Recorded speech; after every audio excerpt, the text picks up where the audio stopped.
Hey everyone! Since this is my first of hopefully many episodes of Magic the Gathering, this introduction will be a little longer than I expect other videos to have. I'm sure the big question you all have if you're watching this video is, who are you and why should I even listen to you? Well, my name is Brian and I've been playing Magic the Gathering for about 4 years now, starting with the set New Phyrexia. Since then, I've fallen in love with this game and its many diverse attributes from deck building, the limited format, flavor of the cards, lore of the game, and everything else in between. I am by no means a professional player, but I'm definitely a spike or competitive player, and highly enjoy the competitive aspects this game has to offer. Why am I starting a video series on Magic, you ask?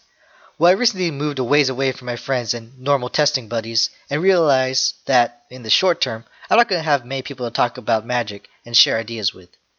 I've also taken an interest in trying to make YouTube videos, and decided to jam those two ideas together and see what happens.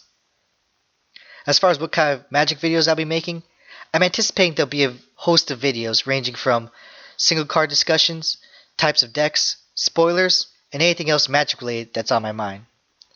I know the big thing these days is to stream Magic Online, but I'm not a big fan of the program and probably won't be doing that anytime soon. I'll most likely tend to view cards from a control player's point of view, but also give my opinion on how they fit in other types of decks. Finally, I'm sure you're wondering why I chose the title Mystical Teachings. Well, among my usual play group and area, one card I'm particularly famous, or infamous, for playing is the card Mystical Teachings, which is a great segue to the topic of my first episode, a single card discussion on Mystical Teachings. I'll give a brief rundown of what the card is. Mystical Teachings is a 4-mana instant that casts for 3 in the blue that allows you to search your library for an instant or a card with flash. It also has the ability Flashback, which allows you to cast it from your graveyard, then exiling it for 5 in a black. Tutors, or cards that have the ability to search your library for something specific, have always been very powerful effects in Magic. Being able to grab exactly what you need without having to require the luck of your draw step can heavily swing the odds of victory in your favor. As far as popular tutor effects go, however, Mystical Teachings is on the higher costing side, especially when compared to cards like Demonic Tutor, Stoneforge Mystic, and Mystical Tutor. Regardless, the effect is very powerful and Mystical Teachings has some great gameplay to it. In Modern, unlike the previous 3 cards I mentioned, this card is actually legal. Mystical Teachings allows me to have a toolbox of cards to answer different types of threats and situations that may arise. Need a board wipe? Have it consume the Meek. Need to stop a combo? Counterflux says hello. Graveyard-based decks getting you down? Surgical Extraction will cheer you right up. As well as a whole host of other cards that I use in my deck that rotate in and out depending on the metagame.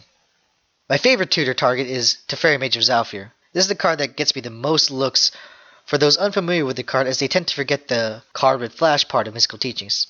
Even weirder is grabbing a creature like Gravetine or Bloodburn of Scopa with the Mystical Teachings when Teferi is in play, since it gives all the creatures I own the flash ability. Even the ones in my trade bar, but I can't grab that with Mystical Teachings. But of all the powerful card drawing spells and engines that there are in the Modern format, why do I love Mystical Teachings the most? Well, that comes down to my take on control and how I want my card advantage to come. A lot of people want just pure, raw card advantage. They want 7 in hand versus their opponent's 0.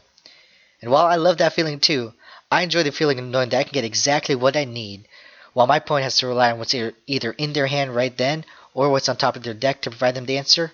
That feeling, I love just a little bit more. Mystical Teachings helps provide that satisfaction. Perhaps I'll go more in depth on my take of control in a later video, but I'll end this video on some final thoughts on Mystical Teachings. Mystical Teachings is definitely one of my favorite cards of all time, and using it for its toolbox effect of allowing me to have multiple one-ofs is perhaps the most fun I have playing Magic outside of being with friends. There are so many cards in Magic that have the downside of, yeah, it's great, but you don't want to draw multiples, and Mystical Teachings helps remedy that slightly. It's also fun to see your opponent wonder just what you could pull out of your bag of tricks from your deck to sneak you out of the predicament you're in. And in a way, I guess this is what this show is going to be about. Who knows what I'll pluck out of my brain and talk about next, but hopefully it'll be interesting, entertaining, knowledgeable, or just something to listen to help pass the time. Hope you enjoyed and thanks for listening.